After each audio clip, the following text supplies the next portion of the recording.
Good afternoon, Trump family. Welcome to Open Source News. Don't forget to like, share, subscribe, and turn on that notifications bell so you don't miss a thing. Alright, the following is a collection of news from Patriots. Let's get into the news. That's right. The era of Liz Cheney is over. Last night, Wyoming voters came out in droves. The numbers are astonishing. We'll get to that in a moment. They came out in record numbers. Not to merely defeat Liz Cheney. No, that would not be enough. No, in response to her year and a half of her total and complete dismissal of the concerns of her Wyoming constituents, in response to a self-righteous and incessant virtue signaling in response to her being infinitely more concerned about the approval from the fawning left-wing activists at CNN and MSNBC than her own constituents. In response to all of that and more, the voters of Wyoming came out not to merely defeat Liz Cheney, but utterly humiliate Liz Cheney. That primary election last night was nothing less than a total, an absolute and unmistakable repudiation of everything that Liz Cheney stands for.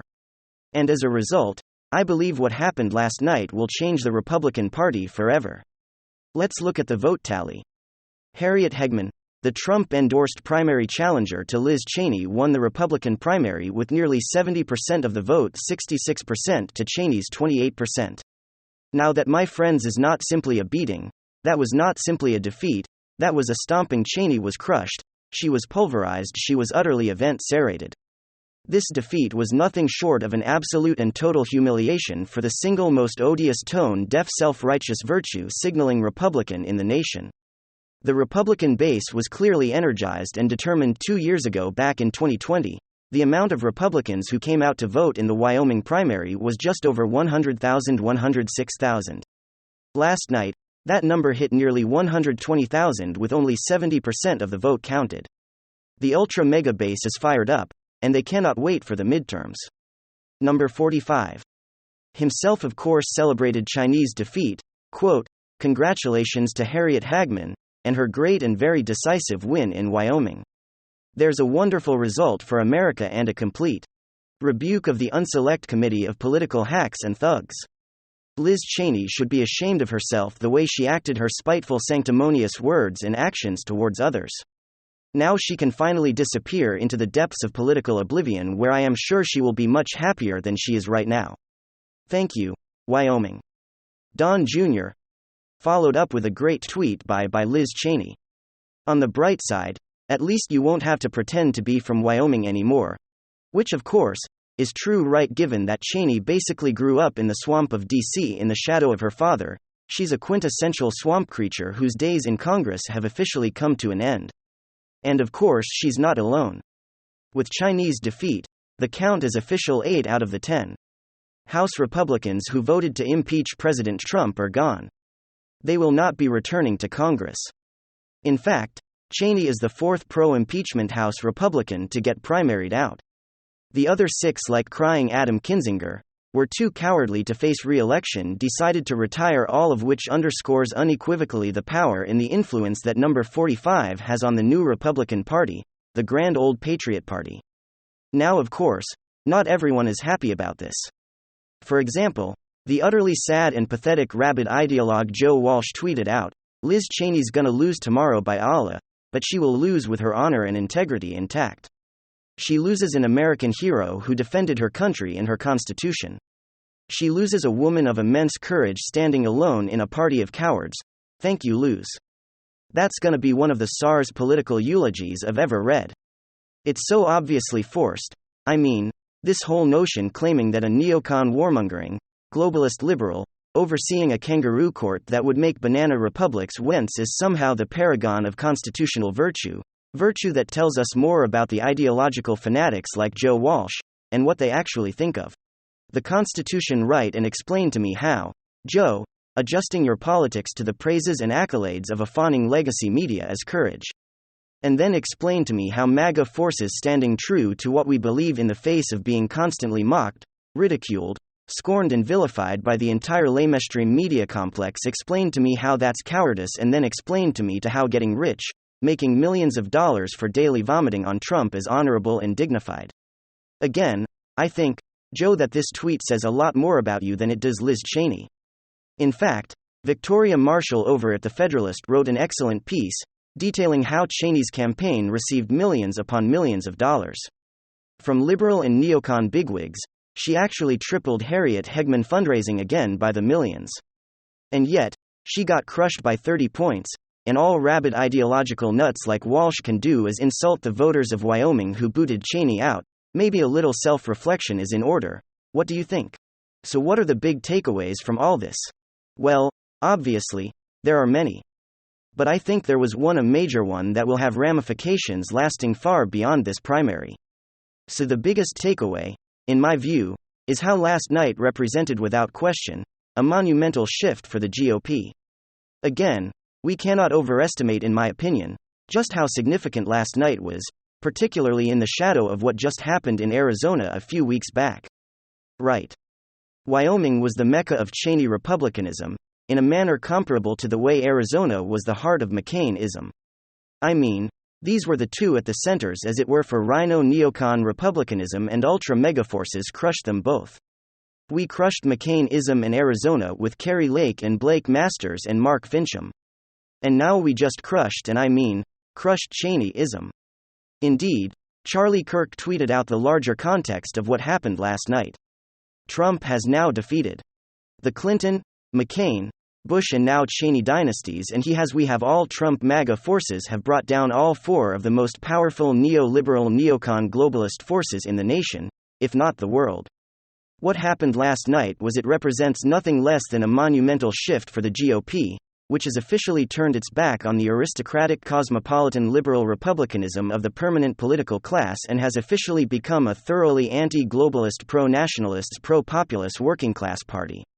It's been an absolutely astonishing and decisive transformation that Karl Rove wing of the party is officially dead.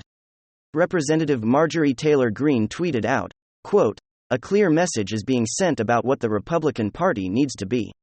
It's not anything like liar Liz Cheney, who's nothing like Abraham Lincoln." That's referring to Cheney's ridiculous, cringe-worthy concession speech that she gave comparing yourself to Lincoln. And she's right. The momentum, the energy, the drive, the disposition, the party is now thoroughly maggots, thoroughly Trumpism. And there's frankly no going back from here.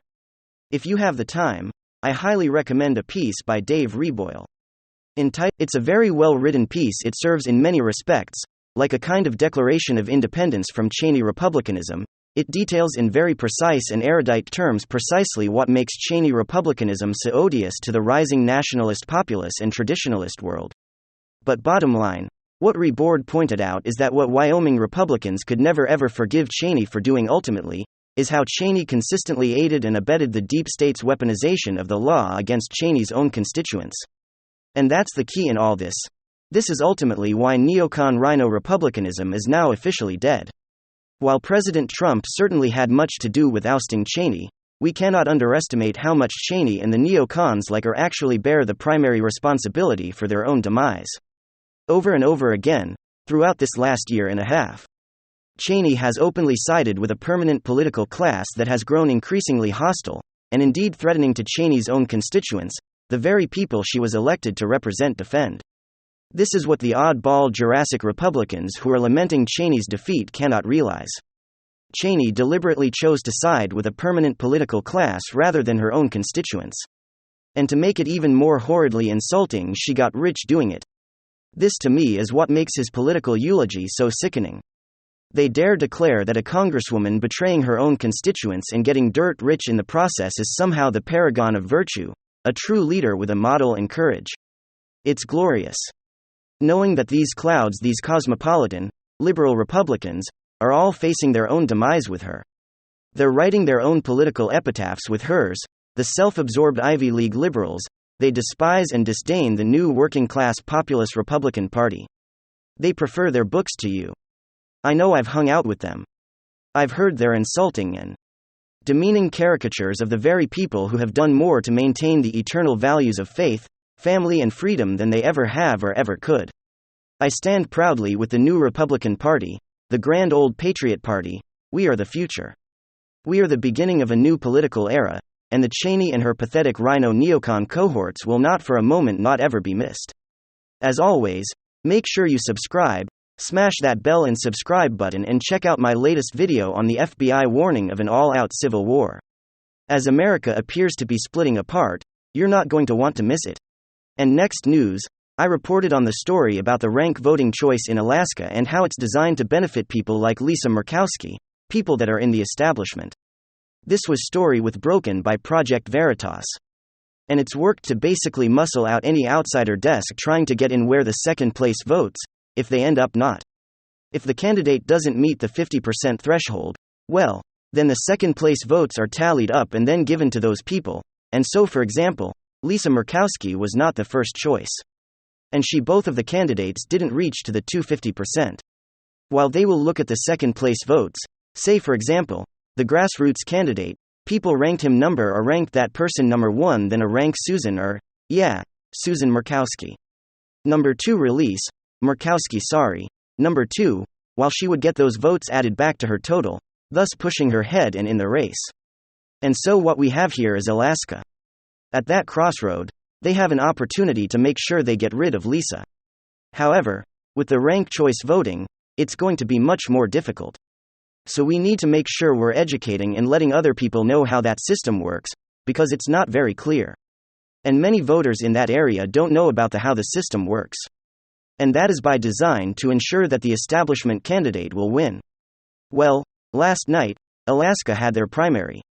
And Lisa Murkowski and her GOP opponent both did not hit 50%. So they go off to the November election now and they're going against each other. And we'll talk a little bit about that in a moment. Same thing happened with Sarah Palin, she makes it to the next round for the House seat. And so this is happening right now. And Alaska, but nobody's talking about the ranked choice voting and they should be. So let's go and dive into this article from the Gateway Pundit. It says ranked choice voting in mail-in ballots debut in deep red Alaska where Democrats may influence the U.S. House seat from Sarah Palin. And of course, Lisa Murkowski. Challenger. Republicans in Alaska passed ranked choice voting in 2020. That confusing system is only being pushed by rhinos and radicals in conservative red states. It allows Democrats even the playing field, where they have no chance of winning. Republicans also passed mail-in voting. I don't know what's going on in Alaska, please help me understand. As the Gateway Pundit reported back in May, Alaska is lost. Last night Sarah Palin ran into Racism Alaska, the former governor ran in the 2022 primary race for the U.S. House of Representatives. She also ran a race in a special election to finish out Representative Don Young's term in the current U.S. House of Representatives. Young died earlier this year. How can this even? Sarah Palin may lose the election depending on who the third-place challenger votes picked. For the second choice? How can this even be legal, right? Oh, and that race will not be decided until the end of the month because Republicans just passed mail-in voting. The rhinos just tossed Alaska to the Democrats. God save us from the Republican Party. The TPM attempted to explain the confusion in the Alaskan elections this morning. This is all confusing. There are 2 elections in play, both held on Tuesday, along with a host of changes implemented this year to how Alaska conducts its elections, including a shift to ranked choice.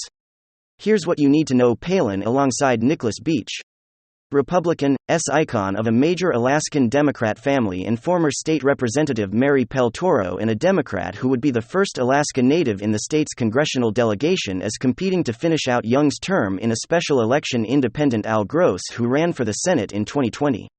Also qualified for the general election but dropped out. Voters have ranked their choices, but the winter won't be clear until the end of August as mailing ballots trickle in. And officials tally the votes on Wednesday morning, with an estimated 69% of ballots tallied. Peltola have 37% of the vote in this race. Palin have 32% and Beach had 28%. Because no candidate surpassed 50%, the third-place candidate will be eliminated once all ballots are tallied. That person's votes will be redistributed to whichever candidate his or her voters rank second. As the Gateway Pundit reported back in March, Alaska will move to the mail-in voting. And at the same time they dropped the signature verification on ballots. Republicans just gave the state away. How tragic, right? The state won't pass bills to prevent voter fraud. Through the verification and signatures, multiple bills have been introduced in the current legislative session to address voter integrity issues, including voter signature verification, but they have languish in various House and Senate committee assignments. Lieutenant Governor Kevin Meyer submitted legislation to the current legislature to add or to address the issue, but his Senate Bill 167 has languished in the Senate State Affairs Committee since January 18. With no movement, several other bills dealing with voter signature verification have been introduced, including House Bill 96 by Governor Mike Dunleavy.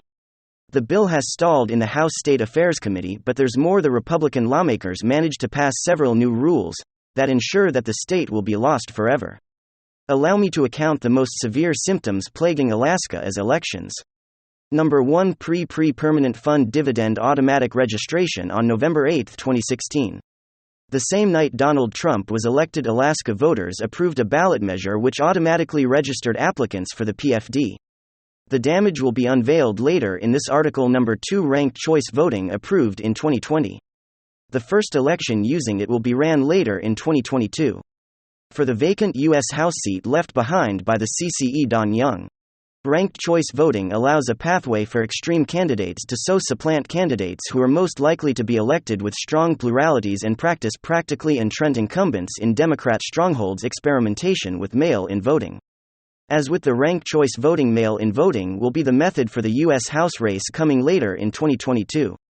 With Alaska hostile climate and influence from the West Coast neighbors, it's only a matter of time until full-on blitz begins to entrench mail-in voting. These new rule changes will ensure the state becomes the next Oregon or California, and once again, the National Republican Party was they don't really care. They did nothing. At what point do we all agree that the RNC is a subsidiary of the DNC? And that's very sad to see what's happening in Alaska right now. So I'm hoping the good people of Alaska will somehow be able to send Sarah Palin and Lisa Murkowski reign of terror in Alaska. Thanks for being here, folks. Big hug. Ciao.